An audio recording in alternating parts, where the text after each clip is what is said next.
think I lost that. So let me go through the slide again with everyone listening in. So really quick, Wednesday exam over 17, 18, 19. That is heart, blood, and vessels. Today I'll cover vessels. I'll go back and cover anything of the heart that there's time, or blood that there's time for. Keep in mind I'd already posted that. Didn't anticipate having time, but I will have some time. And then we'll have vocab 71 through 90. So let's take a look at this. Sarco, right, flesh or muscle. Sclero, hard. Sclero, the outer part of the eye. Atherosclerosis is a good example, but it has sclero in it. Scopo, to see, microscope to see small things, endoscope to see within. Seb, sebum is the name for the oily, greasy secretions of your face, and secto, to cut. Continuing on, semilunar valves in the heart, supposedly half moon-shaped, although I don't see that, but that's where they get their name. Sept, your septic tank, if you have one, is quite contaminated. That's one way to think about it. If you're septicemic, you have a bacterial infection of your blood. Serrate, serrated edge, a knife-like edge. There are muscles in the chest called the serratus anterior. They kind of have a sawtooth edge appearance to them. They were not a muscle that we learned this semester. SIA, this makes no sense because my example doesn't have SIA on it. I apologize. But it means condition or process. Sin, sign. Think sinus, cavities or recesses or spaces. In the respiratory system, I'll introduce you to 4 different paranasal sinuses. Sinister, left. If you're sinister ocular, then you're left eye dominant. If you're dextrocardia, you have your heart on the right side. So what does sinister is the opposite of dextro. Okay, dextro to the right, sinister to the left. So if you're left-handed, you're sinister. Cis, state or condition. There we go. Dialysis is an example, a state where it's requiring you have to go on a machine to separate your blood. Somato, we've seen soma and somato. They all refer to the body. Sphincmo, the instrument when you take blood pressure, the cuff that you pump up has a little dial on it that gives you the pressure reading. That little dial is actually called the sphinxomanometer, which is part of the blood pressure cuff. Spire and spiro, to respire, to expire, all referring to breathing. Squam, we saw long ago, squamous, flattened kind of cells. And finally, steno, narrow. Stenosis would be a narrowing of something. In lab, I may have, in your section, mentioned that some newborns, especially boys, are born with a little narrowing of the pyloric sphincter. Did I mention this? And that condition would be called pyloric stenosis, right? A narrowing of the sphincter. Sterno, don't get those two confused, referring to the breast. We've seen the sternum. Stomy, a surgical opening. So a tracheostomy. If someone is having an allergic response and their airways are clogging up, their tongue is swelling, and we need to go into their trachea to bypass that blockage, right? That's a tracheostomy, a surgical opening of the trachea. Stria, we've seen striations on skeletal and cardiac muscle, striping patterns. Stasis, standing still. Homeostasis, right? Now, it's not homostasis, right? Homostasis would suggest what? That your blood pressure stays exactly the same, that your blood sugar stays exactly the same. We know that it fluctuates up and down, so it's not homeostasis, it's homeostasis. So really, it means standing still, and the homeo part really means similar. It doesn't mean exactly the same, right? It's not homo, it means just similar. Sub, under, subcutaneous, sublingual. Sulc, we've seen sulci, right? Lots of grooves on the surface of the brain, grooves on the surface of the heart. Super and supra both mean above or upper. There's a muscle that we'll see next semester called the supraspinatus. It's one of the rotator cuff muscles, and it's sitting above the spine of the scapula. We'll see that next semester. Supercilia, suprarenal, another name for the adrenal glands. So some of the books will say the suprarenal artery. and it's the same as the artery going to the adrenal gland. Sim and sin, both meaning together. The symphysis, right, where the two pubic bones grew together. Synapse, where two things come together in close proximity. Systole, we saw that word last week relating to the heart. Your systolic pressure is your pressure of contraction. Tachy, if you have a heart rate over 100 or so, we're going to say you have a rapid heart rate and claim you as having tachycardia. Tarse, remember the tarsals? Really, they're your ankle bones, but they also help with the foot. Tarse, the tarsals, you've seen the foot bones, the ankle bones. Telo.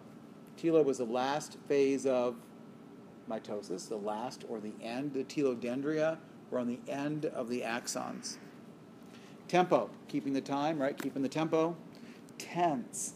If you're stretching something, you're putting more tension on it. That tension is causing something to be stretched. Tetanus. So tetanus is a condition where the muscles are in a stiff position, and lockjaw, a condition that we get immunized against, tetanus. The muscles go into a state of rigor, of stiffness. Tetra, 4, right? Little game. You all played Tetris before, 4 little pieces. And therm, heat, thermometer. Thoracic, we know that's your chest. Thrombo, what's another word for platelets? Thrombocytes, right? And the reason that's not the best word in the world is that they're not really cells, they're little fragments of cells, but yet you'll still hear of thrombocytes. And if somebody has low thrombocytes, what will their symptoms be? If a patient has low thrombocytes, they won't clot, right? They won't clot well. They'll bleed out more. They'll have more bruising. If you've ever seen, in older people, as we get older, we have fewer thrombocytes, fewer platelets. And so what does Grandpa Joe do?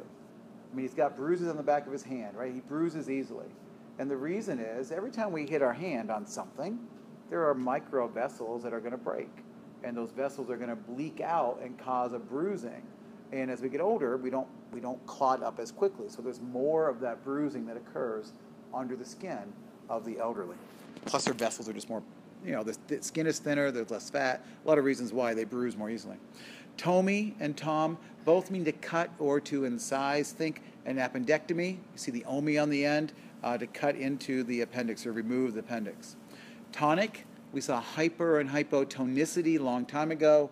Tonic referring to the pressure or tension that was on the cell wall. So again, tono meaning the force. Topo, place or position. If you have an ectopic pregnancy, you have a pregnancy where the embryo has landed out of its normal place, right? It's in the fallopian tube. Toxin, poisons, and traction. If you're in traction, imagine someone has broken their leg and they put you in traction. They're basically what? Dragging or drawing the bones back into their proper place, basically.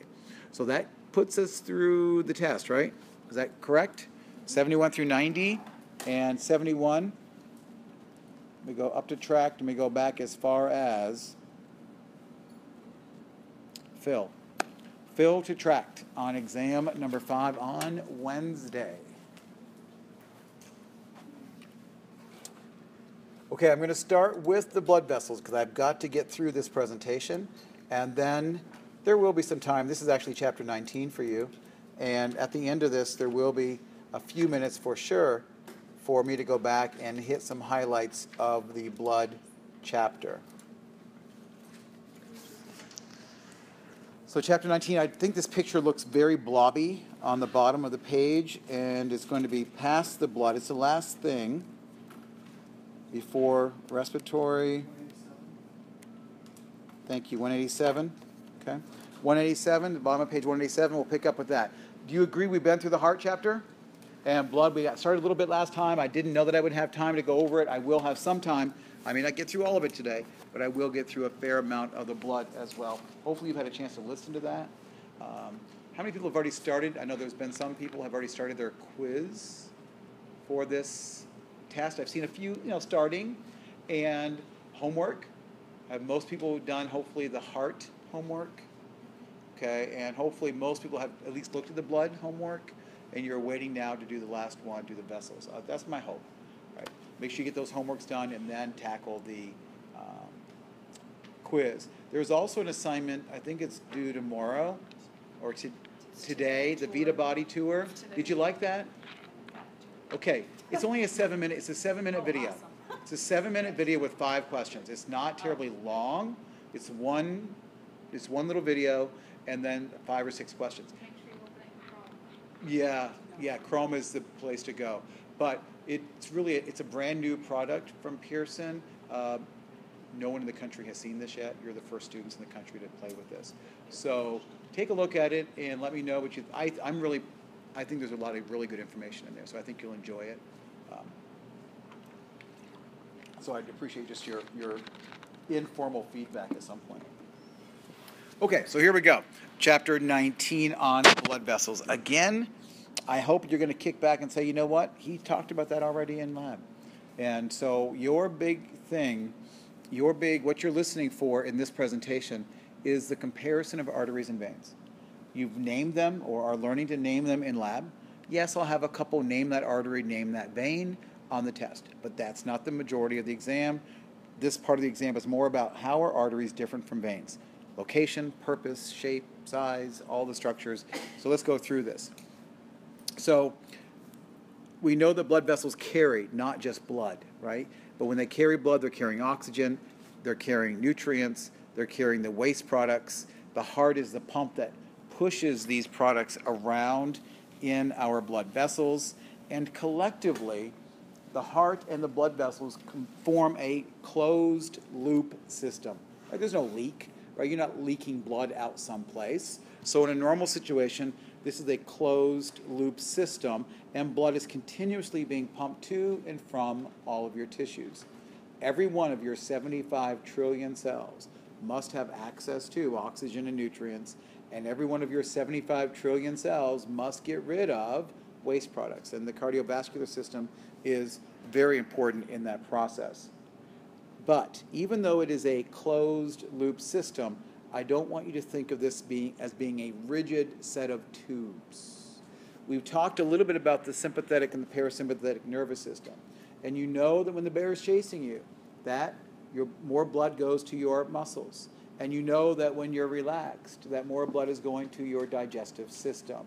That means that this series of blood vessels must be able to change, right? So as your body needs more oxygen to certain tissues or needs less oxygen and nutrients to other tissues, this set of blood vessels is very dynamic. That's really the word for this, right? Lots of dynamic changes as your body needs it. Now, these blood vessels, you've seen this slide before. The naming of the blood vessels is not that tough. Every word in the naming of the blood vessels is related to either the organ to which the blood goes or the region of the body through which those vessels pass. There's really only 2 new words, the way I think about it, and that's carotid and jugulars. Right? Other than that, every other word either you've seen or is part of a word that you already know and understand. Subclavian, under the clavicle. So everything else is, I think, familiar. The carotids, remember, I'll just say this now, are arteries. They deliver blood off the aorta and go up the neck to the brain. Whereas the jugulars are veins that carry blood back from the brain down through the neck and back to the heart. I can't tell you how many students, not only your colleagues, but also my 106 students, who are still writing down about jugular arteries and carotid veins. No. Right? No. So get that. Whatever it takes. Carotids are carrying blood to the brain. Jugulars are bringing blood back. Those are the only 2 words, right, that are truly, truly new in this whole story. Now, typically arteries and veins travel side by side. We'll go through that comparison as we talk through this today. And remember that the arteries are typically more protected. So they're going to be deeper down, more protected, away from the surface of the skin. These vessels are divided up into 2 circuits. There is the systemic circulation This is all the blood vessels going to all of your systems. It is involving the delivery of oxygen and the picking up of waste products to all of your body tissues. Then there's the pulmonary circulation. This is the smaller set of vessels, shorter set of vessels. They're traveling only to and from the lungs. Recall their primary job is to reoxygenate the gases in the lung, in the blood. These two sides, the pulmonary and the systemic circulation, are working together. A cardiologist will talk about the heart as a double pump, the right side and the left side. So the right side is sending blood over to the lungs, your pulmonary circuit. Your left side is sending blood to your systems. That is your systemic pump. Now, you already know that there are 3 types of blood vessels. Now, I got to be careful there because you know that there's 3 kinds of vessels. And then when you talk about arteries, there's 3 different sizes of arteries. But let's just start here. 3 basic flavors of vessels: arteries, capillaries, and veins. And they are different one from each other, and there will be a Venn diagram type thing. On the last exam, remember we had the sympathetic, parasympathetic? The Venn diagram, if the fact belongs to sympathetic, put it in A. If the fact belongs to parasympathetic, put it in B. If it belonged to both, put it in the intersecting C. If it belonged to neither, put it outside as letter D. You will see the same kind of Venn diagram with arteries and veins. Okay, so as I'm going through this, be listening for those facts about arteries versus veins. What do we know? We know that arteries, as they leave the heart, come off the aorta, and they move away from the heart. They bifurcate, split, branch, whatever word you want to think about. And as they go away from the heart, they get smaller and smaller. They will eventually become small arterioles. That's not on here, but they will. And then the arterioles will drain into another kind of vessel called capillaries. Capillaries are where all the gas exchange happens, where the nutrient exchange happens, where the water exchange happens, where hormones talk to cells. This is the only place where things can leave the blood vessels, right? Because any place else, you got muscle layers around this. So in the capillaries, that's where all of the exchange is happening. And then that blood is going to return out of the capillaries, maybe vastly different, right? Different oxygen, different nutrients, different waste products. And that blood now comes back through a series of veins. First, small venules, and then larger and larger veins. And eventually, all that blood comes back to the heart through one of 3 ways. And we know this story well. If it was coming from the legs or from the trunk, it's going to drain back into the inferior vena cava. It's coming back from the head, the neck, or the arm. It's going to come in above the heart. That's going to be coming in the superior vena cava and coming back from the heart itself. Those cardiac veins all drain back into the coronary sinus. The sinus then drains back into the right atrium as well. So whereas arteries get smaller and smaller and smaller as they move further from the heart, as blood is coming back, veins are going to get bigger, bigger, and bigger as they come back. Now, I want you to know this word. I think my explanation here in words might be a little bit confusing. So I don't want you to worry too much about the words there. But I do want you to appreciate this term, anastomosis. An anastomosis is where 2 things come together, 2 vessels. Okay. And I think I made this analogy in lab. Can you have a vein taken out of your leg, for example? And the answer is yes. That means that if you have a vein taken out, there's another way for blood to get back. Because what are veins doing? Veins are not delivering oxygen to a tissue. All veins are really doing is returning waste products back to the heart. And there's always another way. So if you put a roadblock up in one place or you take out a vein in one place, the blood will find a way to get around that blockage and come back eventually to the heart. Whereas arteries don't have that kind of route option. Blood leaves from the aorta, goes to an artery, and that's usually the only way by which blood can get to an organ or to an area of the body. So if you were to have a blood clot or stop the flow of blood through an artery, there's no option, right? That's the easy way to think about this. There's not an anastomosis. There's not another route for which blood can get to that organ. So if you were to sever the renal artery, the right renal artery, the entire right kidney would be without blood flow and would die. Okay? There's not another way for blood to get there. So it's not possible to take an artery out of the body without suffering damage to a part of the body. That's different with veins. And that's, again, this word, anastomosis, to make sense of this. That means that veins have more anastomoses, more alternative routes. Okay. It's an easier way of thinking about it.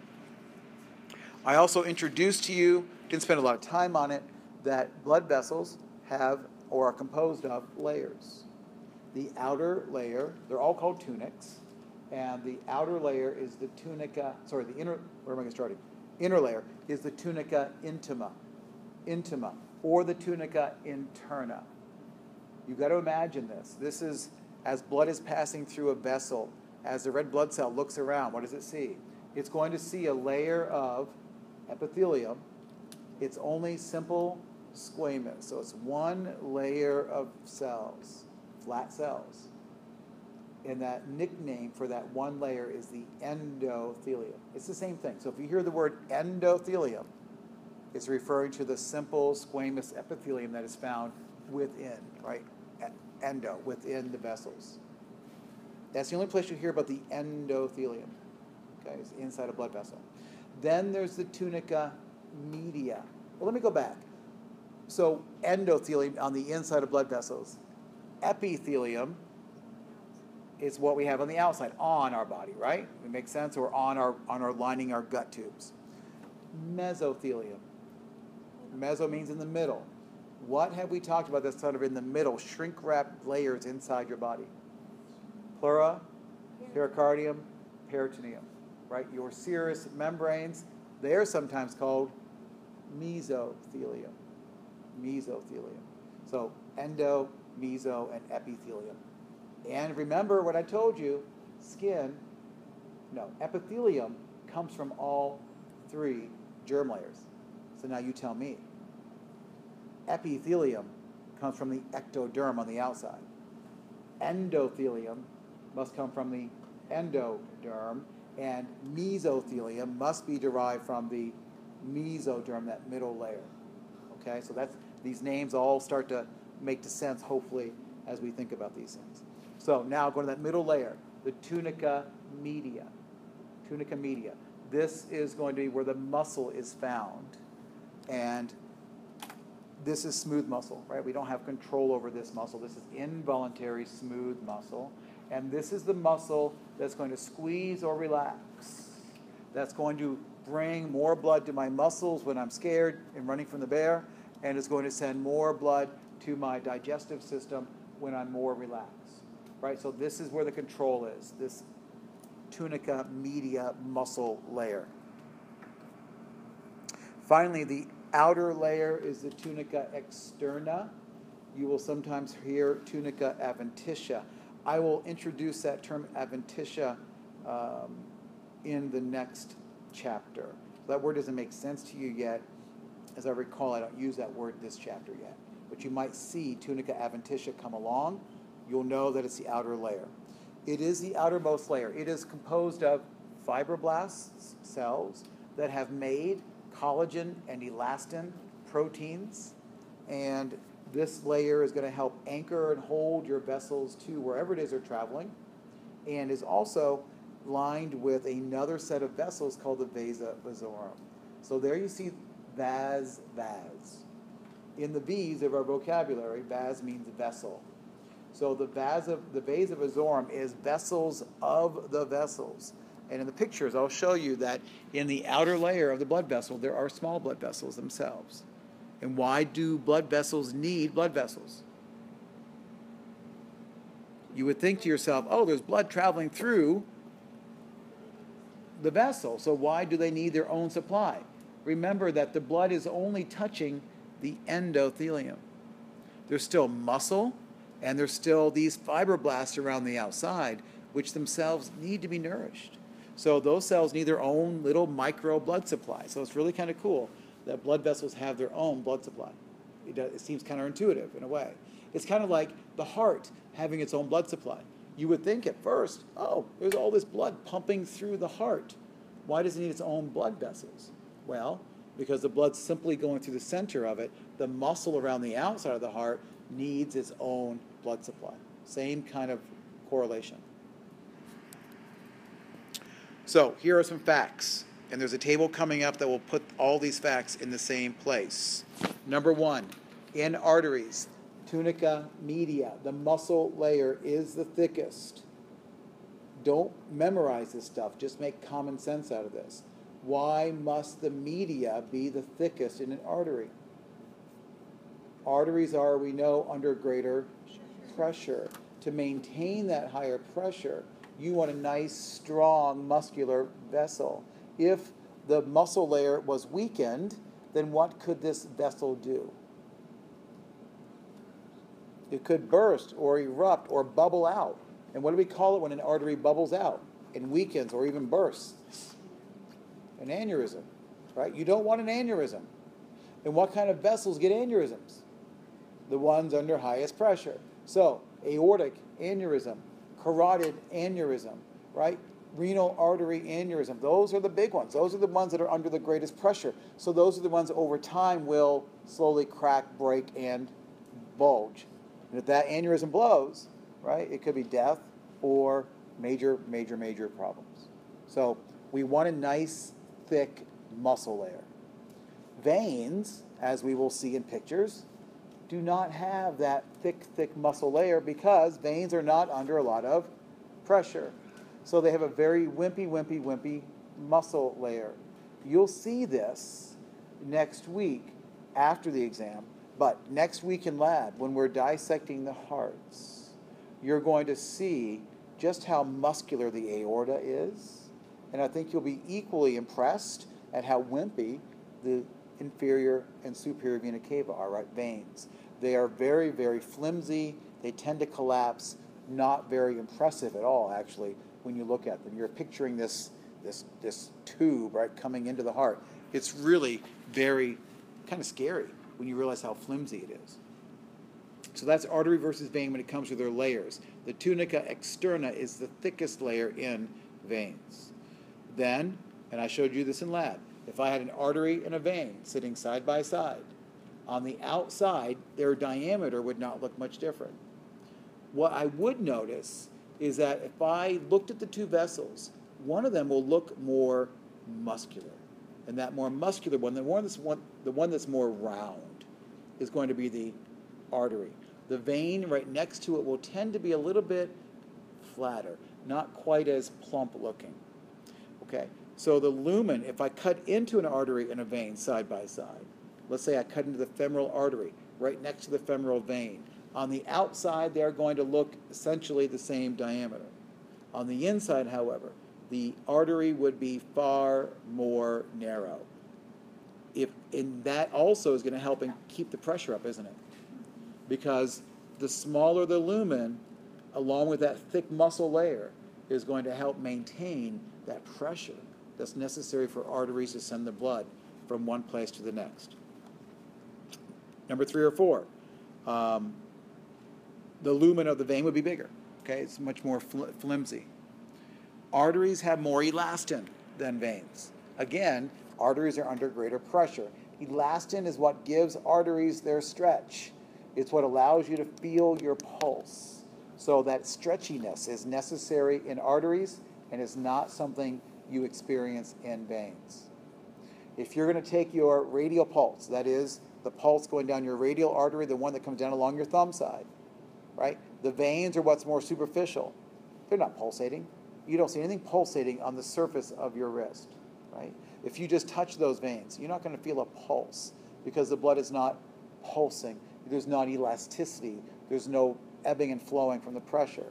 You go a little bit deeper, and now you'll feel that radial artery, and you'll feel it pulsing, the elasticity of the arteries. Okay, then veins tend to collapse. So they don't have, even though they have a thicker tunica externa, right? A thicker layer of collagen and elastin, it's still not that, it's not very structural. And so veins still tend to collapse. And this is evidenced by, my legs, right? I've got some varicose veins, some collapsed veins. Those veins tend to collapse and become unsightly spider veins on the leg. And Part of that is just the collapsing of those veins. Part of it is maybe valvular problems. If the valves in the veins start getting leaky or problematic, that can also lead to the veins kind of just becoming spider-like. One more fact, capillaries do not have the muscle layer, and they don't have the external layer. So they only have the tunica intima, or the interna, which is composed of that endothelium. Again, what kind of epithelium is that? Simple squamous. And where else have we seen simple squamous epithelium? In the respiratory system, down in the alveoli. So again, simple squamous, capillary, simple squamous, alveoli. What's going on in both those places? Gas exchange, right? So form and function, we're back to day one of anatomy. So everything kind of comes together, hopefully. Here's that table. This is the table I want you to put a star on. I know it's hard to see, but you can always pull this up on your tablet or computer and look at this in full size. But this is a table that simply shows comparison of arteries and veins. This is the table from which I'll take those facts that are going to be on the Venn diagram that will ask you to know arteries versus veins. So this goes through the lumen. This goes through which walls are thicker. This goes through the fact that arteries tend to keep their circular shape, whereas veins tend to collapse. Thickest layers, higher pressure, what they're doing, right? Arteries are always carrying blood away, whereas veins are always carrying blood toward. And then oxygen levels, we know this story, but remember pulmonary arteries, although they're going away from the heart, are carrying blue blood. And pulmonary veins, even though they're coming back to the heart, are carrying red blood. Okay? So all right there, I think we've been through this enough times that this is starting to all come together for you. Hopefully you agree. If you're having any issues with it at all, let me know. So that's words. Here's picture. Artery versus vein side by side. You've seen this picture. Imagine this is the femoral artery and the femoral vein sitting side by side in your leg. What do we see? Both have the same tunica intima. That's just the inner layer. Both have a tunica media, but much more substantial, much thicker muscle layer on the artery, wimpy on the vein. And then the tunica externa, again, thicker on the vein, still visible on the artery, and if you look closely, especially here, you can see it, you'll see those little arteries and veins on the outside of the tunica externa. That is the vasa vasorum. What else did I tell you? The lumen, right? The lumen is more narrow in an artery. It's bigger and wider in a vein, and veins have valves. Those are some really nice differences of it. The last thing that this figure is showing us is that capillaries do not have all three layers. They only have the tunica tunica intima. They only have the tunica intima. Just enough to hold it all together. And this reminds us that it's in the capillaries that blood is dropped off, oxygen is dropped off, red, and picks up as blue. So that'd be a systemic situation, right? Where would this artery and vein thing all be backwards color-wise? Pulmonary, right? We would see blue arteries, red veins, and all that. Okay, let's talk a few more facts about arteries, and I think you, as my best students, know this. Not that those who aren't here aren't my best, right? You are a faithful crew. Okay, so systemic circulation, away from the heart, carrying oxygenated blood, pulmonary arteries, deoxygenated blood, we have that. Arteries come in three sizes, okay? And they all have tunica media, they all have the same thick muscle layer, but they just simply come in three different sizes. The biggest size, the one coming off like your aorta, coming off like the pulmonary trunk, these are the elastic arteries. Okay? Elastic because they have the greatest elasticity. They have to. They're under the greatest pressure. So they must be the stretchiest of the arteries. Then the medium-sized arteries are the muscular arteries. Do not memorize the size, Okay, I don't want you to worry about, the exact size of these things. So you don't have to worry about that. These they still have some elasticity to them, but they're really mostly known for their muscular layer. And then those muscular arteries, and these are the ones we named: femoral, iliac, right, common iliac. I would call those your muscular arteries. And then eventually, microscopically, those arteries are going to branch into small arterioles. Now in lab today, and on Wednesday, you'll hear about afferent and efferent arterioles in the kidney. Those are the only arterioles we're going to name this semester, and there are none on this test. Never did you have to name an arteriole anywhere, right, on the vessel quiz or anything like that. So you'll hear more about arterioles in the urinary system. Pretty small. Again, don't memorize the size, but it's here that there's still a thick layer of muscle. And it's here that when the bear is chasing you or when you're resting by the campfire, that blood flow is changing in your body because of this muscle layer in the arterioles. You would not want to squeeze down your aorta. Do you agree? Right? You wouldn't want to regulate blood flow by the aorta squeezing or relaxing. That would shut off everything.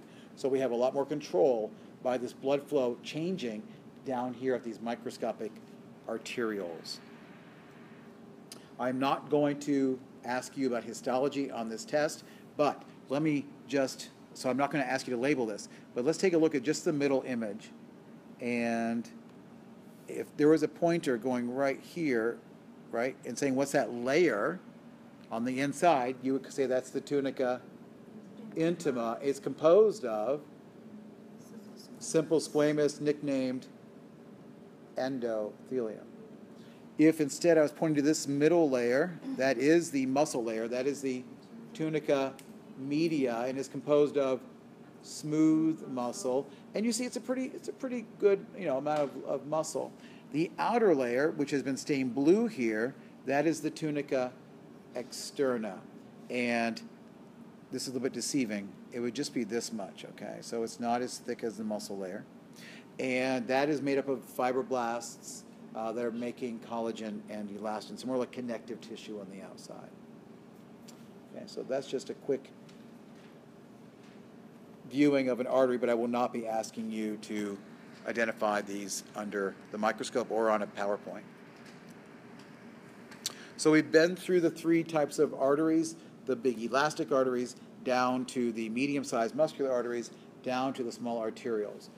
That's now going to bring blood down into the capillaries. The capillaries are the connectors between the incoming arterial blood and the outflowing venule blood.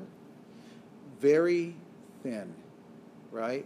8 to 10 microns. This is not a number you need to memorize per se, but at least one to appreciate. Remember again, how big are red blood cells? About 7.5 microns. So this is a tight squeeze. When blood is down in the capillaries, it really is a tight squeeze. Again, the capillaries only have the tunica intima, so this is where gas exchange can occur very, very rapidly. These capillaries are also called the functional units of the cardiovascular system. This is in the same idea as osteons and sarcomeres, all the business end of your tissues at the microscopic level, right? So here we've got all the gas exchange happening in the capillaries. You'll oftentimes see capillaries drawn as very simplified groups. In reality, they're usually more extensive than the cartoons will portray. Usually between 10 and 100 capillaries working together in what's referred to as a capillary bed. And every one of the tissues, every one of your cells in your body is next to this. Now, this slide is not something you saw in lab, so wake back up. Now, capillaries, right, are going to be fed by a structure called the meta-arteriole. I'll show you this picture in a moment. And what you'll see is that the meta-arteriole is going to help regulate how much blood can come into the capillary bed. Okay, picture's easier to understand this in a moment. At the front end, there is there are sphincter muscles, little circular smooth muscles that are going to open and close. And those sphincters are going to regulate how much blood can come into the capillary. Not only the amount, but the pressure. Because I want you to appreciate that capillaries are quite delicate. And if blood was rushing into a capillary bed under high pressure, those capillaries would burst. So we've got to regulate the amount of blood pressure coming in, and also the body doesn't waste time bringing oxygen to tissues that don't need oxygen. So there's also some control going on there at these meta-arterioles. These sphincters are going to be opening and closing 5 to 10 times per minute normally, and that cycle is called vasomotion, vas, right, vessel. So the motion through the vessels is regulated. Let me just say this, if all of these meta-arterioles, if all of these sphincters opened up at one time, and blood could go into all of your capillaries, your blood pressure would drop. You have miles and miles of capillaries in your body, right? And they're all basically taking turns through this vasomotion. And if for some reason they all opened up and blood could go to all of those miles of vessels that you have within your body, then the blood pressure would drop. So again, it's all helping to regulate, to maintain your blood pressure.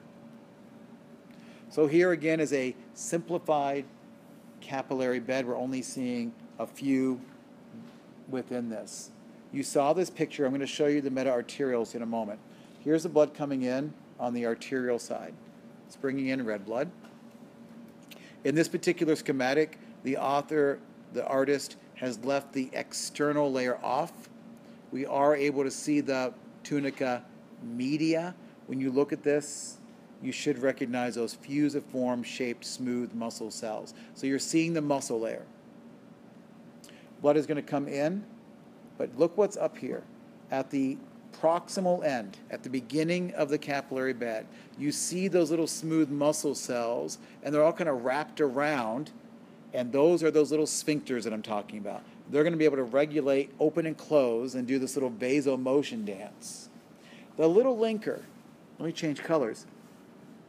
I'll go to, I guess, purple. But this little linker right here, this linker between the capillary bed and the arteriole, that's the meta-arteriole. So the meta-arteriole is just this little tiny short linker between the arteriole and entering into the capillary bed. What do you notice here? As we go through this capillary bed, blood is becoming less and less red. It's dropping off oxygen. It's picking up CO2. And as a result of that, the blood is going to leave the capillary bed as blue venous blood. It's going to leave here and travel out a venule. Now, I don't know why they did this to us. I don't know why it's not. Why isn't it this? Why isn't it venule, right? Little vein? I don't know. Or why, even worse, isn't it? Why isn't it V-E-I-N-O-L-E? Wouldn't that make sense? Right? Doesn't that make sense? Little venules, but we have venules. It's the same weird reason. I don't have a reason as to why they are coronary arteries and cardiac veins. We just kind of changed the name just to add more facts, just to create more attention in the classroom. Now, going right down the center, notice that right down the center, I'm going to change colors just for right down the center. That is a little bit thicker. It's a little bit of a larger vessel, and that's called the thoroughfare channel. Sometimes the tissue, whatever this tissue is out here, right, whatever this tissue is, doesn't need oxygen. But blood still needs to get from the arterial side to the venous side. So blood can kind of go right through the middle and bypass all the true capillaries off to the side and allow the blood to flow through these capillary beds, but really without being functional, really not dropping off any oxygen or nutrients. Okay, now this is also brand new, although those who are in lab this afternoon, I alluded to it, those who are in lab tonight and Wednesday will hear this. When you dream about capillaries, right, when you put your head down on the pillow and capillaries are what come to mind. You normally, are you laughing because you've shared this experience? Or because I'm thinking I'm crazy because I'm mentioning it. Those capillaries that you dream about are continuous capillaries. Right? Usually when we talk about capillaries, they are the boring, most numerous type called continuous, which means that the endothelium, the simple squamous layer, is continuous. There's no gaps in it, right? It's continuous. This is where gas exchange happens. This is what you find all over your body. However, there are two other types or kinds of capillaries. One that we'll see in the kidney. Here we have fenestrated capillaries. Fenestra is a word that I don't think was on our vocabulary list that I need to add, and it means window. Okay, so the fenestrations mean that these capillaries have little windows, little spaces, little gaps in them. And that allows for things to leave the capillaries very easily, think filtering in the kidney. So we have these fenestrations. Where do we find them? Intestines, endocrine, kidney. Let's make sense of this. Don't memorize this. Let's just think why. Why? I've already said why in the kidney. Why does the kidney need fenestrated capillaries? The kidneys are filtering. The things are filtering out of your blood. Can be a little bit large and chunky, and therefore we need bigger windows, bigger spaces for these molecules to filter through. Now, that makes sense for the kidney. What about, and why do we have fenestrated capillaries in the small intestine? Absorption of nutrients. As that food and that chyme is traveling through your intestine, you can just imagine in your head that some of the molecules that are being absorbed are a little bit bigger, a little chunkier. Therefore, we got to get them into the bloodstream, right? We need bigger windows, bigger spaces, fenestrated. Lastly, why endocrine? Why would your thyroid gland? Why would your pancreas? Why would your endocrine organs have fenestrated capillaries? Yeah, they're releasing hormones into the blood. These molecules, some of these hormones are kind of chunky. They need to get out into the bloodstream. So again, there has to be a door open for these hormones to leave the bloodstream, or to get into the bloodstream. Does that make sense? That's why we're going to have chunky little windows or little holes in the capillaries. Now the third type are called the sinusoidal, or the discontinuous capillaries. These are capillaries with huge gaps in them. It almost looks like a little bomb went off on the inside. Huge gaps, big enough for red blood cells to pass out of. Okay? Big enough for big things to come and go. We find these capillaries, bone marrow, liver, spleen, and endocrine glands as well. Again, let's not memorize this, let's just make sense of this. Why would you find discontinuous capillaries in the spleen and the liver? What is the spleen and the liver? They're both doing what? In the life cycle of a red blood cell, after about 120 days, right, like our old currency, it gets gobbled up and destroyed. The spleen and the liver are part of that system where the red blood cells are being recycled and broken down.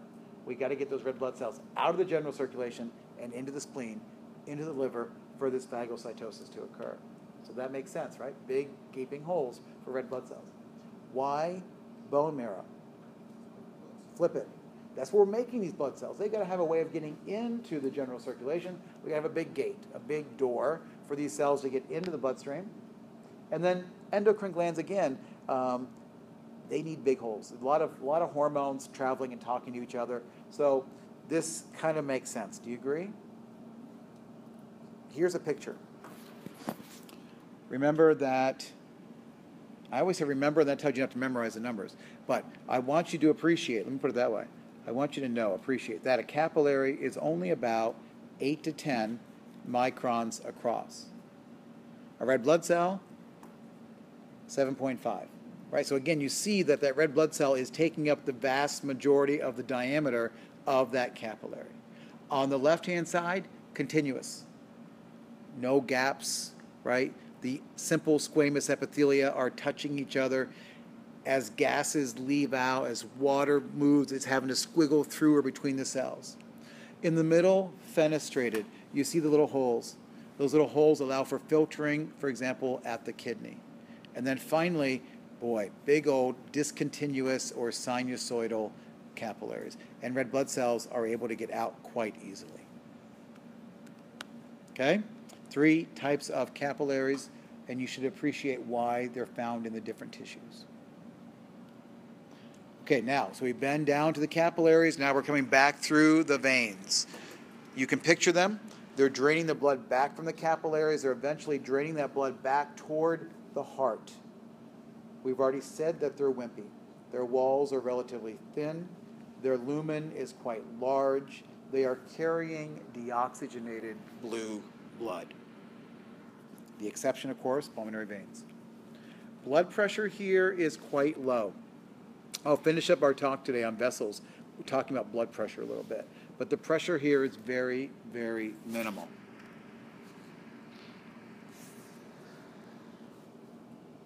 You saw this slide in lab, but I would imagine that half your blood's in your veins and half your blood's in your arteries. But at rest, right? Now I'm not talking about when you're exercising, but at rest, actually about 60% of your blood is sitting in your veins. Bigger space, weaker walls, sort of a reserve. So when the bear does come in, you have more blood to pump into your heart very, very quickly. When you're exercising, it's not 60-40, right? There'd be more blood being pumped into your arteries. But at rest, 60% or so. As venules, as we come back, the small venules merge to become, quote, medium-sized veins. And man, the blood pressure here is really, really low. And this is especially a problem in your legs. If you are mostly upright and you're walking or standing, gravity is winning, right? Gravity is helping to keep that blood down by your ankles and your feet. And so your veins have to overcome this gravity. And I mentioned this in lab. There's 4 ways by which blood gets back to the heart. Yeah, it's traveling through the veins, but there's no pressure. There's nothing pushing the blood back like there is in the arteries, pushing it away. So there were 4 things. You remember what they were? They're mentioned here. Number 1, valves are found in the veins. And as you walk, blood goes up above one of those valves and then cannot come back, as long as they're normal. Those valves can get leaky, defective, and allow blood to come back. And those individuals would complain about swollen ankles and more blood accumulating in their extremities. The second thing is, as you walk, most of your blood flow is coming through deep veins up the center of your leg, not the superficial ones that cause the landmarks, right? The spidery web veins on the outside of the leg are really not carrying the majority of the blood back. It's the deeper, bigger veins in the center. And every time you walk, you're squeezing your muscles and therefore pushing blood back. My son just got out of surgery, and even before surgery, they put those compression stockings on him, right? So he had those compression things around his legs, and they were squeezing. And the whole idea is to keep the blood moving even when he's sedentary, especially when they slow his heart rate down during anesthesia, right? We want to keep his blood moving. So they put those pumps on his calves to keep that blood and minimize blood clots. So that's called the skeletal muscle pump. And here's just a picture to visualize this. Perhaps this is your gastrocnemius, right? 2 big muscles, the back of the thigh, or back of the leg. And here is a valve, and as you squeeze these muscles, it's going to push that blood up, and it's going to get past this valve, right? So it can't come back down if everything is working normally. Oops. In addition to the skeletal muscle pump, and in addition to the valves, every time you breathe, the diaphragm is also changing some pressure and helping to draw blood back up toward your heart. And then lastly, although I don't think I have it on the slide, the heart as a pump means that not only is it pushing out, it's also sucking back in. So there's a sucking action, if you will, of the heart pulling the blood back toward itself. So here is a review slide of all the vessels. On the right, the elastic arteries, the medium-sized arteries, the muscular arteries, then the arterioles, down to the capillaries in the bottom center, back up through the small venules, medium-sized veins, and the large veins, think vena cava. It just kind of shows you the same. It's a very visual picture. It reminds you that all of them, right, all of them have a tunica intima, but only arteries and veins have a muscle layer, and only arteries and veins have an external layer. By far, we see a much thicker layer in the arteries with a smaller lumen. The veins, right, pretty wimpy muscle layer, and I do see valves in both the medium and large sized veins, especially in the legs. Okay, especially in the legs there are veins, or valves. Any questions at all? Again, artery versus vein. Artery versus vein. That's really, if you feel comfortable with that. And I don't really think, it's not like I'm going to ask you an essay question that says, please list the 10 facts about arteries. You just have to recognize what's right and wrong, right? It's a Venn diagram. Plug in the right fact. So don't make this a memorizing tour. I think it's common sense. If you get stuck into memorizing, you may forget things. If you just think about, okay, what does an artery need to have? What does a vein need to have? I think you'll find it to be very intuitive. Any questions so far? Yes, ma'am. They do. Arteries have a more, I told you they have more elastin, so they have more of an elastic property. Veins have very little elasticity, so they don't, although they do tend to, they stretch. The elastin in arteries is helping them to not only stretch but recoil. In veins, very little elastin, and when they stretch, they tend to just keep on stretching. So that's where your veins tend to flatten out and become, flattened, road maps on the back of your leg. Last little bit here, we're going to talk about blood pressure for a moment. This is something, we'll all deal with at some point. You've all had your blood pressure measured. Many of you probably measure blood pressure. And those who in here does do blood pressure routinely as part of their job? Anybody? A couple people? And do you do the old-fashioned way or with the machine? Old-fashioned way, okay. So you're the expert. Because you do this far more every day than I do. So I would consider you my expert. What are we doing? Just give me, we've got an expert in the room, but those who have had their blood pressure taken, we've all had it taken, what happened? What are they doing? They're wrapping that cuff, right, that blood pressure cuff, around typically your arm, and then they're going to pump, pump, pump, pump, pump. And what are they doing?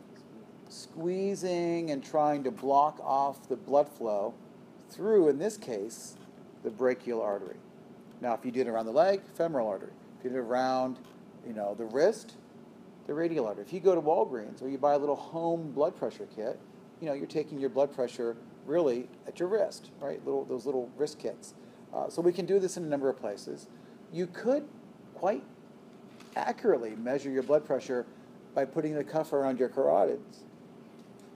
But I wouldn't suggest it, right? Because it does require cutting the blood off for a moment before you take the blood pressure. So I would not suggest the carotid method.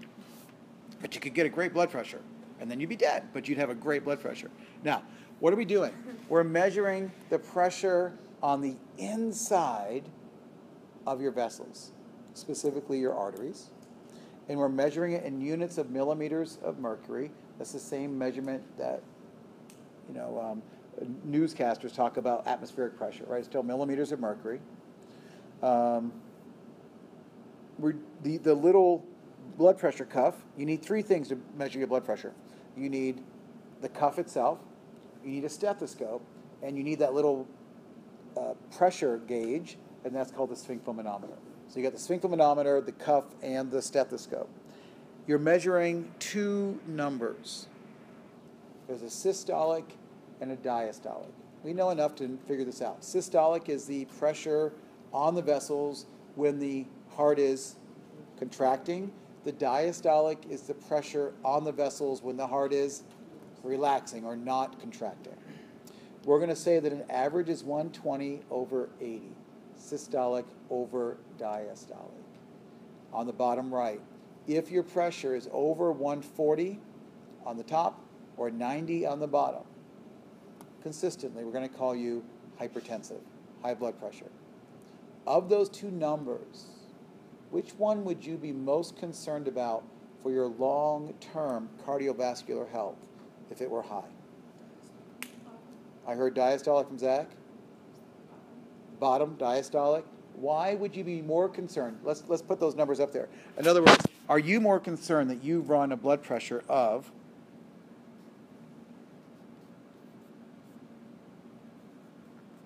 that or 95? Which of those two pressures are you most concerned about if it's sort of your baseline pressure? 142/85 or 135/95? They both have a number that's too high, right? But like Zach said, you're more concerned about the diastolic because it's the pressure that the vessels are feeling even when the heart is relaxed. And the heart does spend more time relaxed than it does in contraction. So over time, you don't want a high diastolic. You don't want a high either one. But if you had to choose, right, you don't want that high diastolic value. The pressure is leaving the artery under high pressure, 120/80, 120/80. As it's coming out and pulsing, we're feeling the pulse. We can see the aorta, pulsing and recoiling back and forth.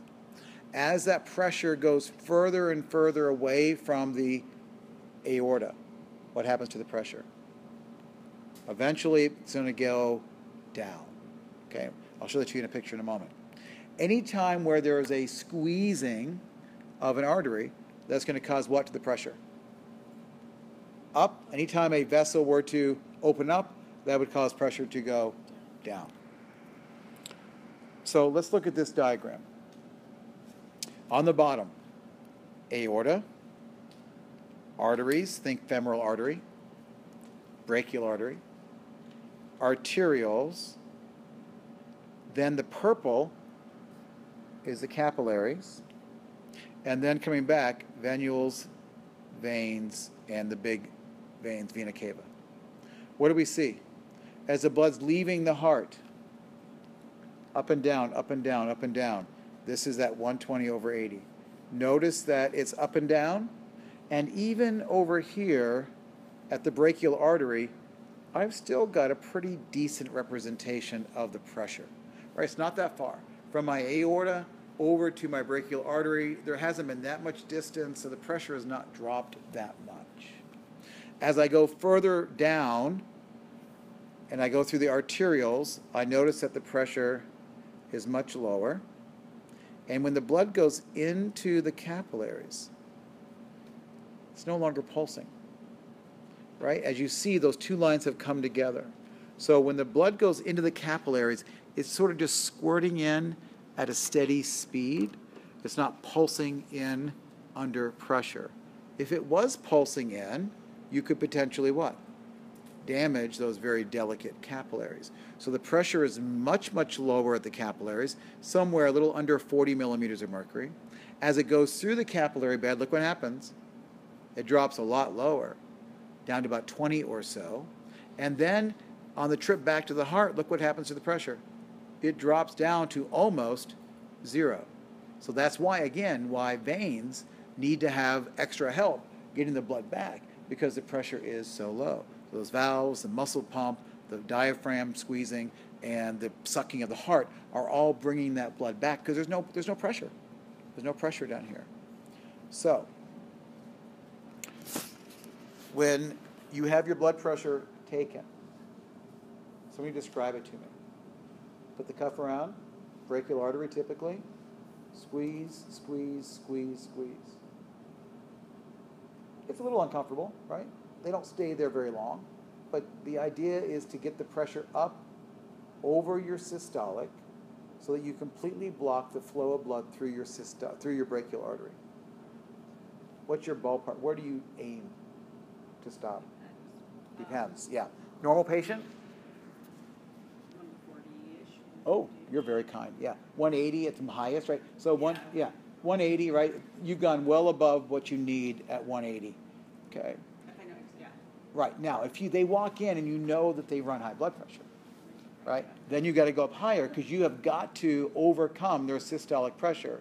You've got to stop the flow of the blood from the heart. So you've got to go. So if they run high blood pressure, 150, 160, you're squeezing up to 200, 220 to stop that. Now, not for very long, but just long enough to stop it, and it's uncomfortable. Okay, it really can be. So what's going on here?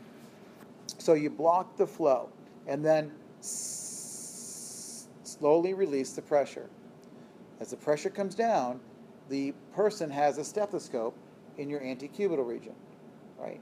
Now, that stethoscope is listening for the flow of blood going through that brachial artery. They are not hearing lub-dub. Let me be really clear. I got a lot of students who get this confused. You are not hearing lub-dub, lub-dub, lub-dub here when you're taking blood pressure. What is lub-dub? Lub, closing of the AV valves. Dub, the closing of the semilunar valves, right? So that's up here in the chest, lub-dub, lub-dub. What you're hearing in the arm with the stethoscope, those sounds were described by a guy named Korovkov, Russian, Polish, Eastern European guy. And so we still have to stick with his name, the Korovkov sounds. What you're hearing is that, and then you reduce the pressure, and at some point, right, they kind of let it all out really fast, and we're done. So here's what's going on in a picture.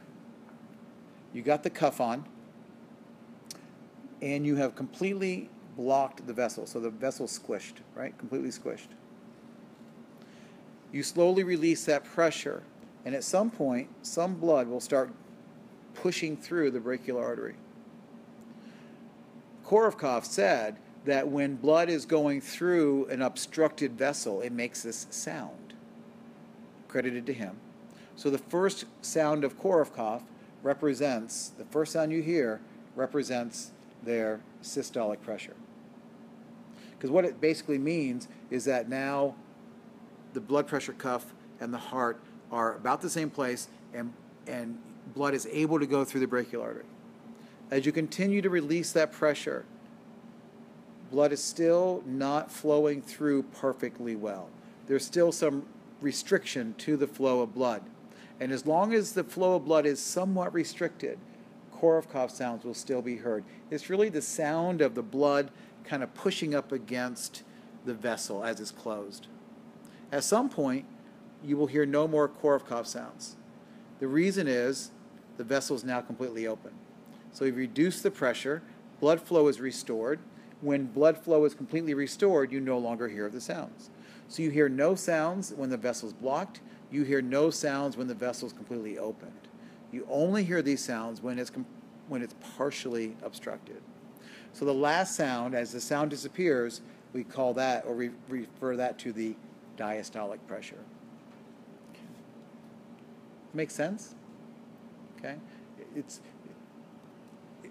Obviously on this test, I won't be asking you to go in the hallway and take my blood pressure. So mechanically, that's not important, but it is important that you understand what's happening. That we're blocking out the artery. First sound and last sound represent the systolic and the diastolic pressure. Questions on that? Now, we know that the blood pressure in your body has to stay within a normal range, right? So there better be some sensors, some alarm systems that go off in your body to help maintain your blood pressure. If your blood pressure drops too low, your brain's not getting oxygen, your brain dies, or you faint, right? Basically, if you faint, what is it your body's trying to do? Lay down, dummy, right? What it's basically saying is, right now, I'm not getting enough oxygen to my brain, right? So if you lay down, maybe you can save the brain, right? Maybe you can get the pressure going to the brain easier. So it's really, fainting is just a mechanism to make you lay down. Now, there are, to help maintain your pressure, baroreceptors. What would these be? Baro, pressure. These are receptors that are measuring blood pressure. And they are strategically located in your arteries, so your aorta, and your carotids. okay, your internal carotids. Kind of makes sense. If you were going to put alarm systems in your heart to ring bells if the pressure was too high or too low, those are two good places, aren't they? In the aorta itself and in the internal carotids, because that's the flow into the deep parts of your brain. So if your brain's not getting enough oxygen, you better have an alarm system up there, right? It's like having a second set of smoke detectors in your house. If the blood pressure is too low, okay, if the blood pressure is low, we haven't talked about action potentials, but just say sends nerve signal, right? Nerves are going to be sending signals at a slower rate. And basically what that's going to do is decrease parasympathetic and increase sympathetic. In other words, if your blood pressure is going too low, crank up the heart. If instead these baroreceptors recognize that your blood pressure is getting too high, because we don't want high blood pressure either, because you'll stroke out, right? You'll have too much pressure. So if the pressure is too high, what do? These baroreceptors will send signals that will tell your parasympathetic system to increase and your sympathetic to decrease. Basically, chill, right? So it's going to cause your heart rate to go down. So you've got these baroreceptors, beautifully located. That's not enough. Blood pressure is so important that there's not only baroreceptor mechanisms, there are also chemoreceptor mechanisms. And these chemoreceptors are located in the same place. In other words, these are cells that respond to chemical changes. Now, these chemoreceptors are monitoring the level of oxygen, the level of CO2, and the level of hydrogen. Honestly, what they're really measuring is hydrogen. Okay? And I'm going to go ahead and tell you this story right now, and then it will make sense when we get to the kidneys as well. You know that every cell in your body is making CO2, right, as a waste product. Remember that story? Basically, every one of your cells is making CO2 as a waste product. That CO2 is being picked up in your blood as gas and sent back to your respiratory system, where you blow that stuff off, right? Every time we breathe out, we're blowing off CO2. But that CO2 is also accumulating in your blood. CO2 will always, when mixed with water, produce an acid called carbonic acid. Okay. In other words, your cells are doing what to your pH? As your cells make CO2, they're adding more acid. More acid drops your pH. Do you agree? Now, what do the kidneys, what must they do? Not only is your respiratory system blowing off CO2, but your kidneys are also helping to get rid of this acid. We'll talk about that in the next unit. But the kidneys are getting rid of this acid. Your urine is quite acidic as a result of getting rid of all this acid. So, if you have a low pH, do you agree that a low pH is similar to or the same as high CO2? If you have more CO2 accumulating in your blood, what happens to your pH? It goes down. Do you agree that wherever there is more CO2, there's less O2? O2 and CO2 will always be yin-yang. Okay? So, yes, these chemoreceptors are measuring oxygen and CO2, but they're really measuring oxygen and CO2 secondary to pH. pH is really what these cells are sensing, and as a result, the pH is telling the cells about the overall health of the O2 and CO2 levels. So, what is your body going to do if the CO2 levels are increasing? Let's think about this for a second. I'll slow this down. So, if my CO2 levels are increasing, what's happening to your pH? pH is going down. What's your body going to do in response to that? What's it mean? If you got too much CO2, what does your body want to do? Get rid of that CO2 and bring in more oxygen. So what would your lungs do? You would breathe deeper, harder, faster, and your heart rate would also go up. Okay. So not only, we're not talking about the respiratory system yet, we'll talk about that next unit, but your heart also, in this situation, if your blood pH is going down, your heart rate's going to go up, trying to move this CO2 out of your body more efficiently. So this is why people who, does anyone know anybody with emphysema? I'm jumping ahead a little bit, but let's make sense of this. Emphysema is a condition where we can't get the CO2 out of the lungs, right? The CO2 can't get out. You watch that Spiriva commercial, is it Spiriva commercial? With the elephant, the COPD commercial, and it tells you COPD is emphysema or chronic bronchitis. So emphysema, you don't get the air out. If you're not getting air out, what's accumulating? CO2. And people with emphysema and COPD, what happens to their respiratory rate? Have you know anybody with a respiratory issue? It goes higher. They're breathing faster. They're not breathing very deep, but they're breathing faster. Their heart rate's going up and their respiratory rate is going up. It's a chronic long-term condition, but that's what happens. In fact, you know if you have a cold even, right? If you have a cold and you've got a little bit of bronchitis or a little bit of inflammation of your chest, what happens? You're going to be breathing faster because your lungs just aren't doing their job, okay? So I'm trying to kind of see this idea of CO2 and oxygen and pH. It'll be important in the urinary system, and it's also, I think, important to really understand these chemoreceptors. So where are these chemoreceptors? Here's your aortic arch, just to get your bearings on this. All right, blood's coming up.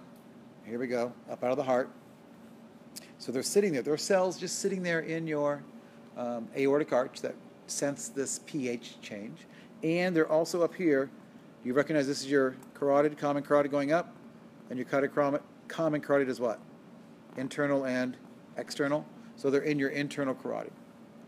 Look what nerve is carrying this information. That should make sense. Vagus, remember the vagus went all the way down to the heart, okay, and your other organs, and even a little bit of 9. Interesting. But where was 9? Remember the name of 9? Glossopharyngeal. Glossopharyngeal. Where is your glossopharyngeal? Do you picture it in the back of your throat, your tongue area? Okay, you with me? Where are your carotids? Going up the neck, and where's your internal and external? Right there as well. Do you agree? So your internal carotids are actually picking up, that information is actually going through cranial nerve number 9. So 9 is your glossopharyngeal, picking up the internal carotids. 10 is the vagus, picking up the information from the aortic arch. That's where I'm stopping this presentation. Okay. So the rest of this is more about naming arteries and veins. Yes, I want you to know your arteries and veins. You're doing that in lab. You've been quizzed on it today. You're preparing for a quiz for Wednesday. There will be a name that artery or vein question on the test, but it is by far not the majority.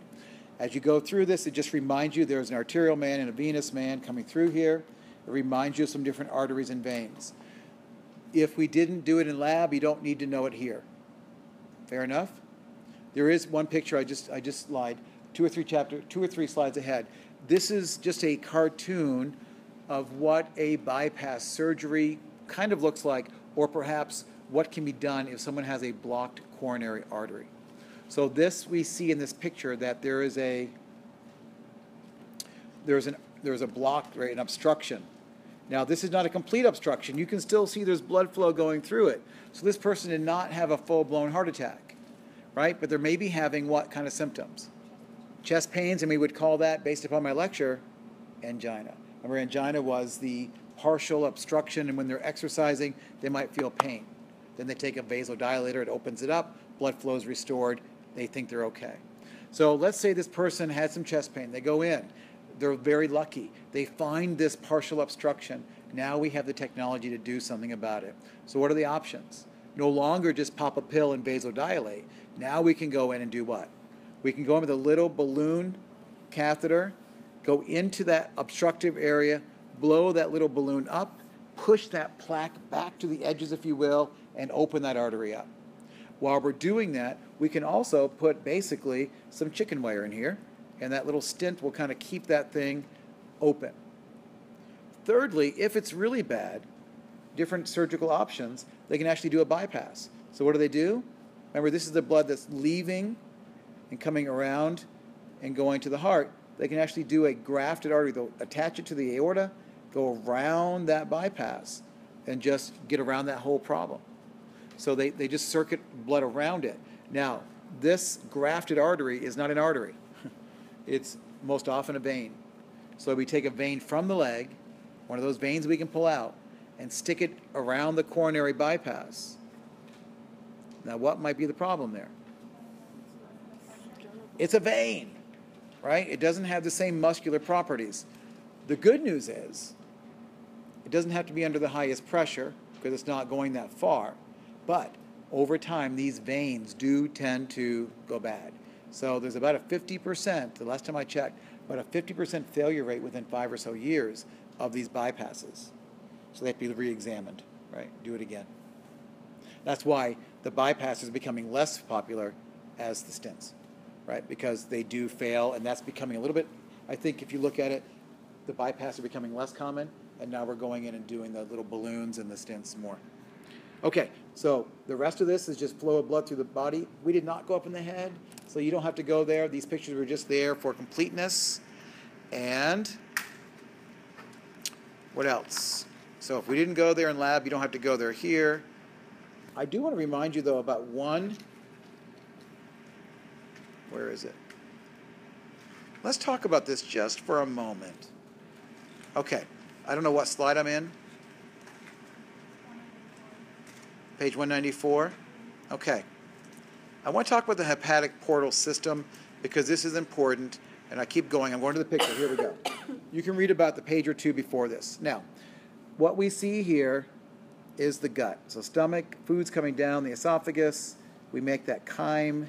The chyme goes into the duodenum, right, down into the jejunum, right, and then into the intestines, all that good stuff. Now, where are all those nutrients going? When you absorb nutrients into your intestines, those nutrients are going to be absorbed into your blood vessels. The blood vessels they're being absorbed into, though, are going to be veins. And those veins are going to send all of these nutrients, see how they're all merging? And they're all going here. Their first stop is going to be the liver. Because what's the liver going to do? Detoxify. We're not going to get into that, but basically it's going to filter all those nutrients and make sure that they're not going to be harmful. There are a lot of macrophages in the liver, and if anything looks questionable, gobble it up, destroy it. So that's what the liver is doing. And then leaving the liver, so going to the liver, that's the hepatic portal vein. All the blood's coming into port. It's all coming into the liver. The liver then does its little filtering job, and then nutrients are going to leave out of the liver through the hepatic vein. Okay? The hepatic vein then leaves the liver, and the hepatic vein then drains into the inferior vena cava, bringing those nutrients into the regular circulation to the heart, then to circulate those nutrients throughout the body. So I don't think we spent much time on the hepatic portal. It was on your lab list. I just don't think many people ask questions about it, so I wanted to point that out to you. And then I think the rest of this is just a review. Again, only if we talked about it is it a review. Otherwise, it's just more information than what you need. You should be able to go to any image and think about the flow of blood through the heart. This last slide is a reminder of how blood flow is different in a fetus. You already know that story. You know that fetal blood jumps from the right side to the left side through the foramen ovale, right? And this picture just kind of goes through those steps for you. Nothing new here, just a reminder of that fetal circulation. And then I want to lastly go to the last slide. And you know that we always finish up with what happens to the system as we get older. And as we get older, the cardiovascular system will become less resilient. That means the arteries will become less elastic. As they become less stretchy, that means that they don't stretch as well. If they're not going to stretch as well, what's going to increase? Blood pressure, right? So the systolic pressure, no longer will the vessels stretch. Now they'll kind of stop. That's going to increase the pressure on the wall of those arteries. So that's going to drive our blood pressure up as we age. If those arteries are getting a little bit crunchy, right, a little atherosclerosis, a little bit crunchy, then with that increased pressure, those arteries can crack. And that leads to the aneurysm, to the bulging of that vessel. And if that ruptures, that could be a massive bleed and lead to death. If that vessel was going to the heart, that could be a heart attack. If that vessel was going to the brain, it could be a massive stroke. If it's going down the aorta, it's probably just going to be death, because you're not going to be able to get to the hospital in time if that aneurysm blows. And that's it. Okay, so that finishes up the blood vessel chapter. Let me give you a good 5-6 minutes to kind of stretch your legs. I'll come back and I'll pick up with some blood conversation, the place where I dropped off last time. We have about a half hour left. In the last few minutes, have you thought of any concerns, blood pressure, arteries, veins, anything in that conversation, or going back, anything to the heart? Is it all, I don't know. I always feel like this test, you should be the best prepared for it, because we've had 2 labs on it. And you've seen this content. There's nothing here that's coming at you last second that's, whoa, this is a brand new, huge, brand new thing. That's how I feel. I don't know if you feel that way, but that's how I feel about this test, is that you should feel the most comfortable, not as overwhelmed as the nervous system, where we had a brand new unit the day before the test, or 2 days before, and it was all brand new. Last time, I believe I got through the first 16 or so slides on blood. Like I've said before, I didn't anticipate having this time, but it's actually worked out okay. So we talked about blood, what blood is, the functions of blood, and then I went through, if I recall, the 4 different proteins that are found in blood. And what are those? The most abundant are the albumins, egg whites.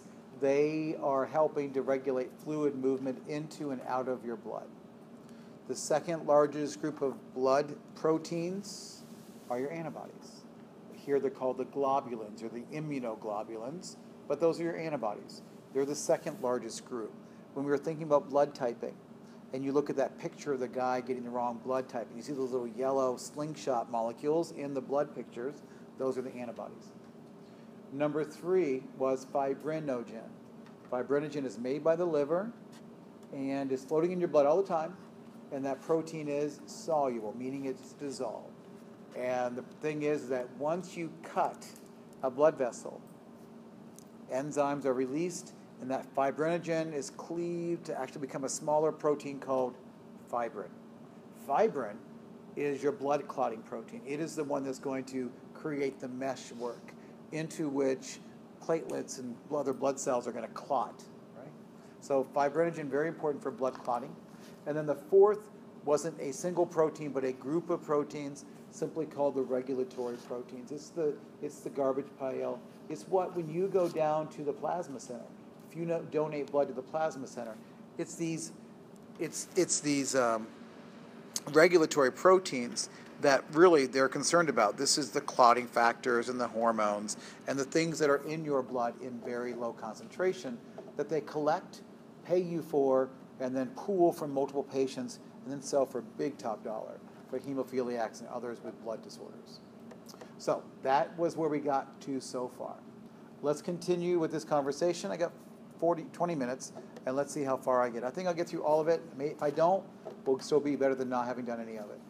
So what do we have here? Do you agree? We've talked about the proteins in the blood. Do you agree that those proteins are part of the solutes? Let's go back and think about lab 2. Solutes suck. And there we talked about proteins or sugar molecules that would suck water into a cell. So if there's lots of albumin in plasma, what's it going to be able to do? Suck more water into and be part of this thing called plasma. And do you agree that plasma is an extracellular fluid? This concept usually has a little bit of trouble.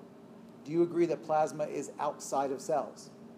Right? Plasma is this fluid inside your blood vessels, outside of cells. It is extracellular fluid. Plasma is essentially the same thing as interstitial fluid. What is interstitial fluid? The fluid found between your cells, right? Except here, this interstitial fluid is found inside your blood vessels, in between the cells, so we call it plasma. The real only difference in interstitial fluid and plasma is the concentration of gases. Okay. We'll get to the respiratory system. We'll talk a little bit more about this. But what is it? I should go back and say this. What process allows oxygen to go from the air and get into your bloodstream?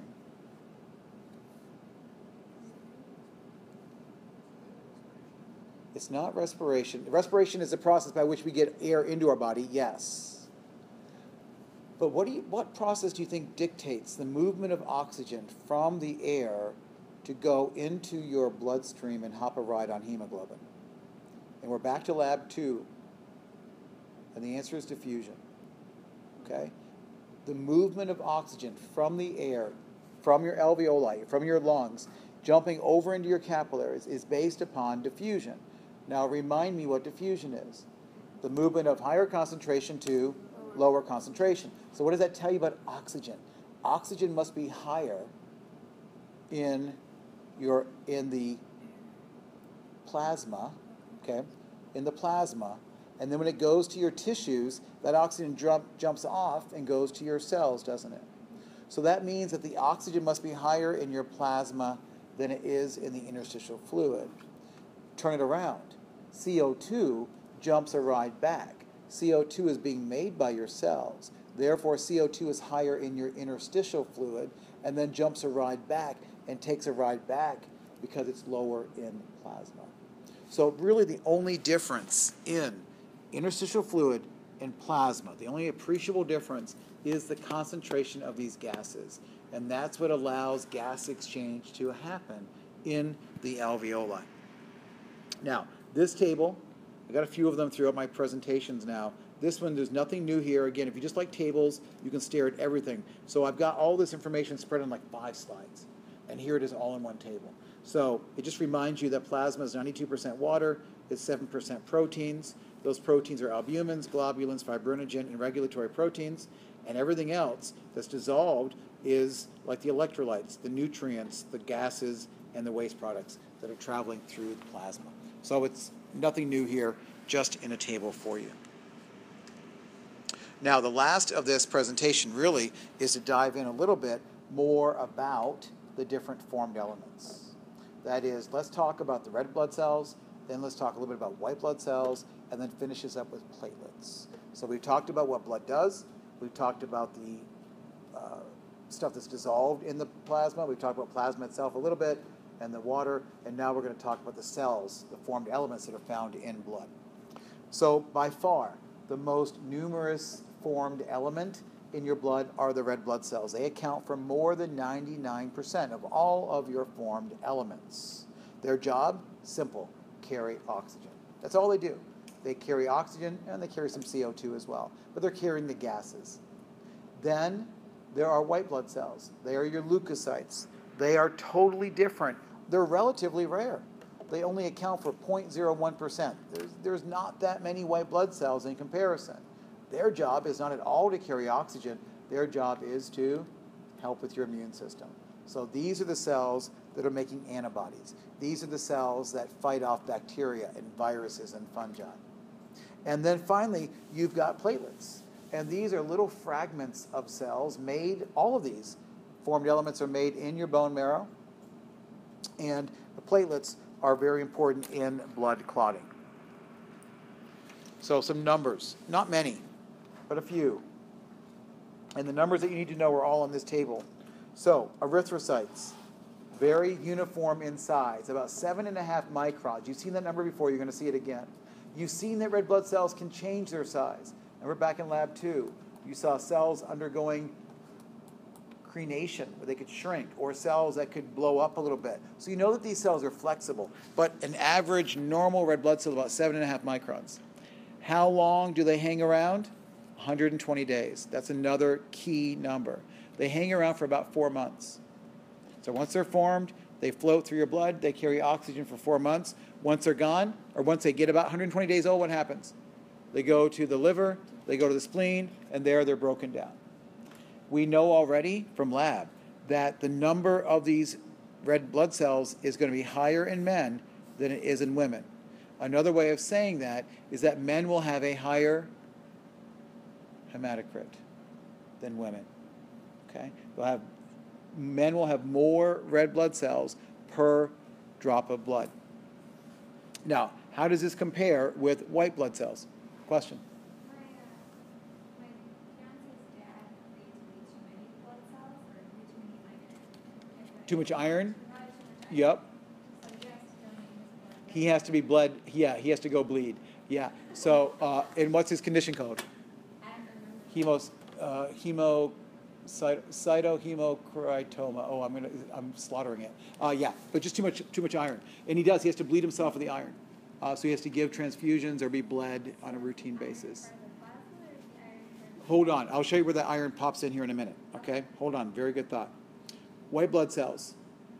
A little bit bigger than red blood cells in size. Okay? They're all about immune response. Their lifespan is not easy to define. Some of these cells, these white blood cells, are made in response to an infection.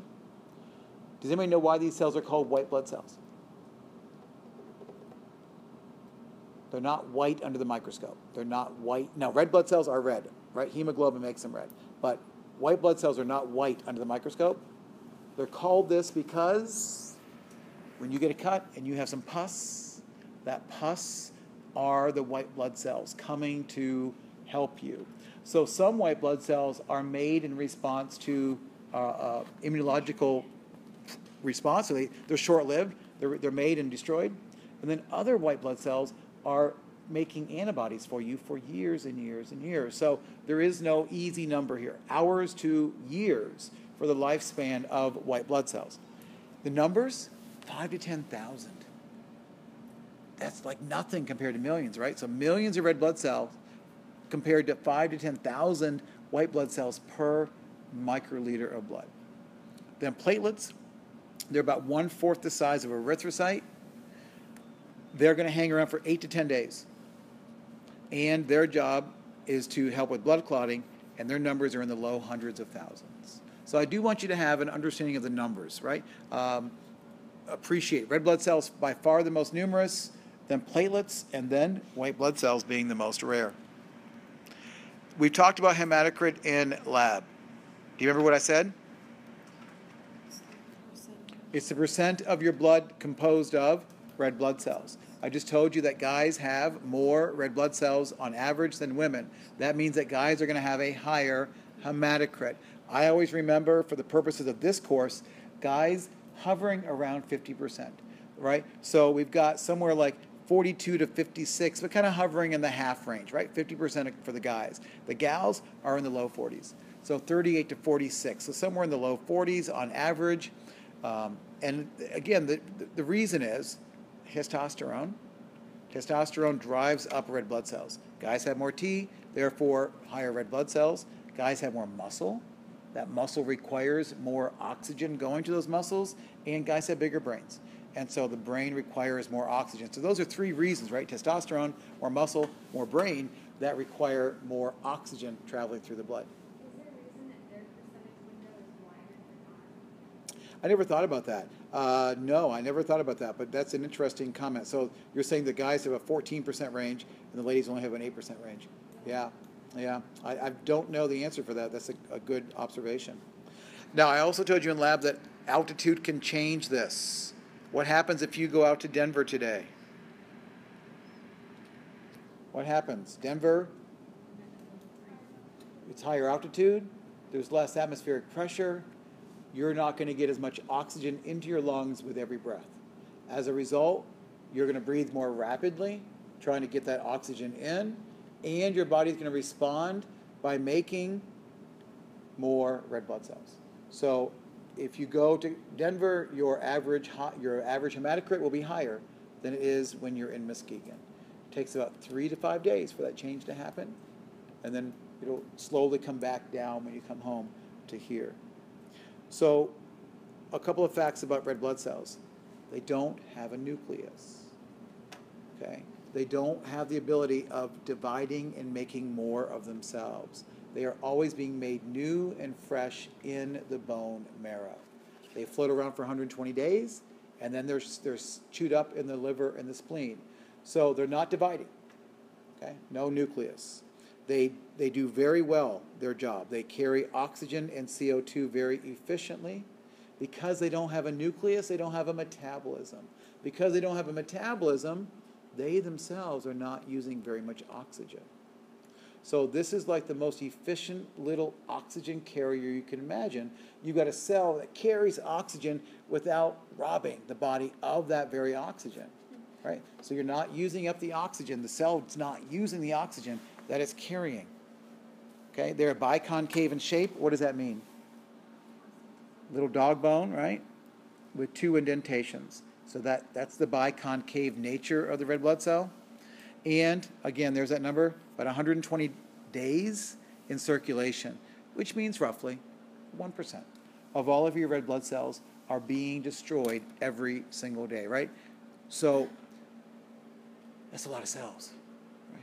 So a large number of those, when I told you back in the genetics chapter that you were making 25 million new cells every second, most of those are red blood cells. Right? It's astronomical, the number of new cells that you are making, and therefore the number of cells that you are breaking down every minute, just as part of your normal red blood cell count. So here we see that biconcave shape. We see that 7.5 micron diameter. These are all normal-looking red blood cells, but they can, we know, crenate and shrink and expand a little bit. Now, what is it that makes red blood cells red? They have within them a protein called hemoglobin. There are 280 million or so of these hemoglobin molecules in every red blood cell.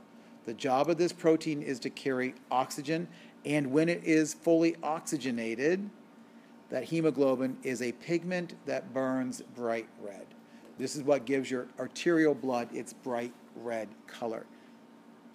When there are fewer than 4, and here I have no, but when there's fewer than 4, 4 is the maximum number of oxygens, and when all 4 are attached, you get bright red. When there's 3 or less, we'll put it that way, then the blood becomes less bright red, more brickish brown red, and eventually we say that it's the blue blood.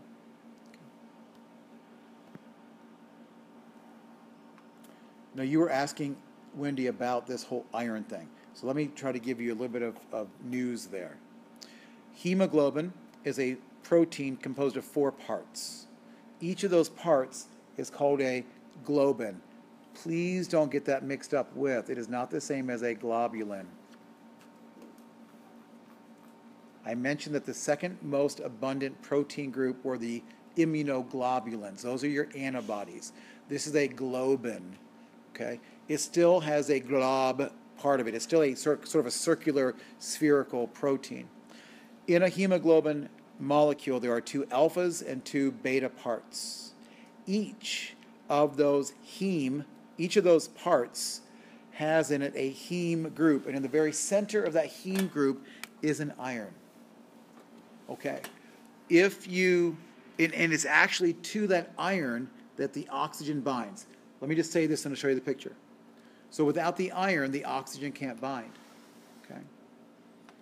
Again, 4 molecules of oxygen is the maximum, and the oxygen is only bound weakly to the oxygen or to the hemoglobin, not WEAK, but not WEEK, but WEAK, right? So it's not a strong magnetic attraction between the oxygen and the hemoglobin. So here's a picture of this. Here's one beta, here's another beta, here's one alpha, here's one alpha. And what you see is a little Saturn-like molecule right in the middle. That Saturn is the heme group, and the very little red center of that is the iron ion.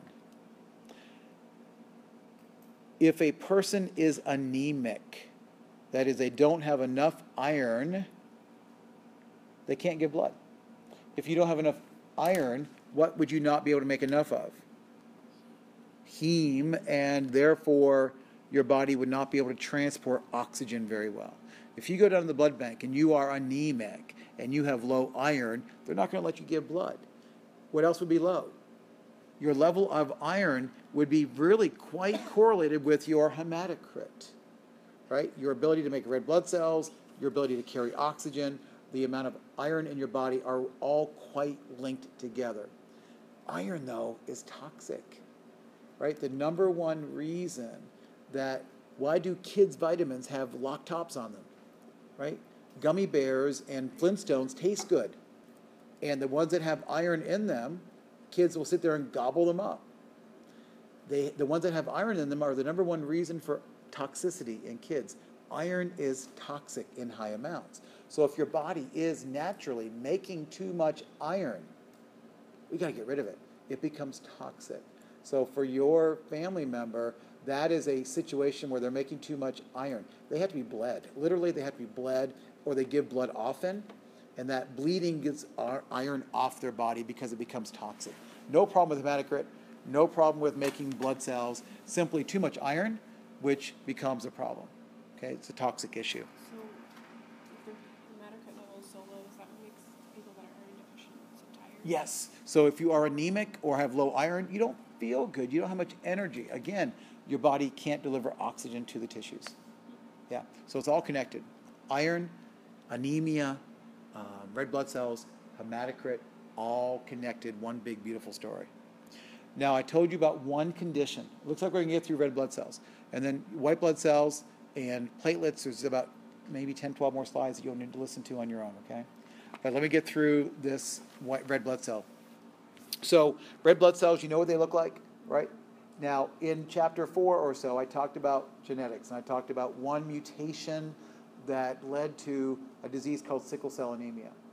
What we're looking at here are sickle cells, and you can see now why they have their name. These cells take on a sickle shape, very pointy edges.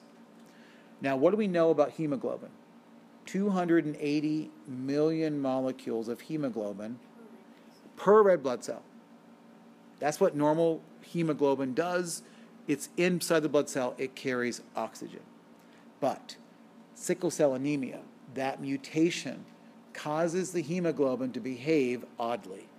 And one of the things it does is rather than having those 280 million molecules of hemoglobin separately associated within the cell, they start to polymerize. And that polymerization, all these little hemoglobin molecules start sticking to each other, and they make a long chain. And you already know that red blood cells are rather squishy and can change shape. So that long chain of hemoglobins causes this elongation of the red blood cells. And I also have hope that I've shown you that red blood cells already have a rather tight squeeze down through capillaries. So if you now are elongating, and worse yet, making these things pointed, right, then those red blood cells are going to get stuck in the capillaries. So a person with sickle cell anemia will have these sickling events where the red blood cells will sickle, cause blood clots. And not only that, but this sickle cell type of hemoglobin doesn't carry oxygen quite as well. So not only are you got weird shapes and blood clots, but the individuals are themselves rather anemic. That is, they don't have enough oxygen carrying to their tissue. So they're always kind of weak, not feeling that well, and then they have these sickling moments where the red blood cells start clotting up their vessels. Okay. Now, that brings me to one more slide on the red blood cells, and this is just a life cycle in the red blood cell. Where are they made? all made in the bone marrow, right? Your red bone marrow. They travel through your blood for 120 days. After 120 days, they kind of get worn out. The liver and the spleen detect that wearing and gobble them up and destroy them. The hemoglobin is recycled, right? The heme group is recycled. The iron is recycled. And that is going back to the red blood cell, or back to the bone marrow to make more of these red blood cells. The overall process of making red blood cells is called what? I'll say this and we're done. Erythropoiesis. The making of white blood cells. Leukopoiesis. The making of platelets. Thrombocytopoiesis. Right? Or thrombopoiesis, right? Not drop the cyto part. Thrombopoiesis. Those are words that come at the end of the lecture. I just wanted to say those words to you. What's left is a quick conversation about white blood cells. White blood cells, what's important is that you can recognize, not recognize, but know the difference between neutrophils and eosinophils, and just listen to the presentation. Also, blood typing. There will definitely be, on this test, somebody who needs a blood transfusion. So you can expect a case study where someone needs blood, and therefore you need to tell them what kind they can receive. So you need to know your blood typing well. And there will definitely be somebody on this exam who probably has a heart attack, something about the cardiac muscle and the blood flow to the heart. And after the white blood cells, then there's a couple of chapters about platelets, and that's the end of it. Okay? And then, so know that. Just go back and listen, probably another 20 minutes or so. Go back and listen to that presentation. On YouTube, I posted that before, and then I've gotten through much of this, the last two lectures mixed in along with the other two chapters. On Wednesday, we'll have our test, and then after that, we only have 2 more lectures together before the end comes.